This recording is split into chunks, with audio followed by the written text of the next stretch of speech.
इसी तरह के एजुकेशनल वीडियोस को पाने के लिए हमारे चैनल को लाइक कीजिए, शेयर कीजिए, सब्सक्राइब कीजिए और बेल आइकॉन को ऑल पर सेलेक्ट कीजिए ताकि आप हमारे सभी वीडियोस को सबसे पहले देख सकें। बिस्मिल्लाहिर्रहमानिर्रहीम। अस्सलाम वालेकुम दोस्तों, आज के दिन हम देखेंगे हफ्तम जमात का सबक नंबर 1, दुनिया के अहम वाक़ियात। इसके मश्क को इंशाल्लाह आज हम हल करने की कोशिश करेंगे। तो सीधा बढ़ेंगे हम मश्क की तरफ। यहाँ पर दिया गया है, खाली जगहों को मुकम्मल कीजिए। तो इसमें सबसे पहले है ईसाइयों की मुक़द्दस किताब। तो ईसाइयों की जो मुक़द्दस किताब है वो है इंजील। जैसा कि आप सब जानते हैं वो मुक़द्दस किताब है इंजील, इसे बाइबल भी कहा जाता है। इसके बाद नंबर 2 है मोहम्मद सल्लल्लाहु अलैहि वसल्लम की पैदाइश का मकाम। तो आप सब जानते हैं नबी पाक सल्लल्लाहु अलैहि वसल्लम मक्का मुअज़्ज़मा में पैदा हुए। तो जवाब लिखेंगे हम मक्का मुअज़्ज़मा या फिर मक्का मुकर्रमा। इसके बाद है कुबलाई खान डैश का पोता था।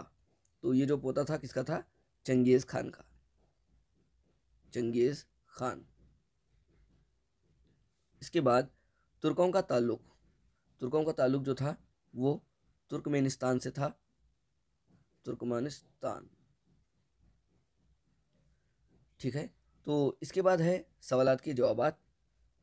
देखिए, इसके ऑलरेडी वीडियोस मैं बना चुका हूँ, लेकिन पिछली बार से इस बार जो है मश्क को थोड़ा घटा दिया गया है। पिछली बार बहुत ज़्यादा सवालात थे, इस साल जो है बहुत ही कम सवालात यहाँ पर इन्होंने दिए हैं। तो ऊपर मैं आपको यहाँ पर आई बटन पर उसका लिंक दे दूँगा, आप वहाँ से जाकर इन वीडियो को देख सकते हैं और आखिर में भी आपको ये वीडियो मिल जाएगा। तो आप देख सकते हैं ईसा अलैहिस्सलाम कहाँ पैदा हुए, इनके वालिदा कौन थे। तो ये सवाल नंबर 1 में मौजूद है, उस वीडियो के सवाल नंबर 1 में।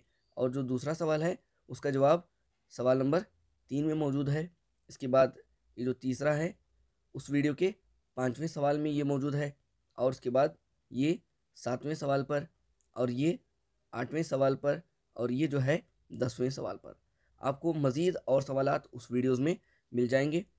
उम्मीद करता हूँ कि ये वीडियो आपको पसंद आया होगा। अगर पसंद आया है तो वीडियो को लाइक और चैनल को सब्सक्राइब कीजिए। फिर मिलेंगे अगली वीडियो में, तब तक के लिए अल्लाह हाफ़िज़।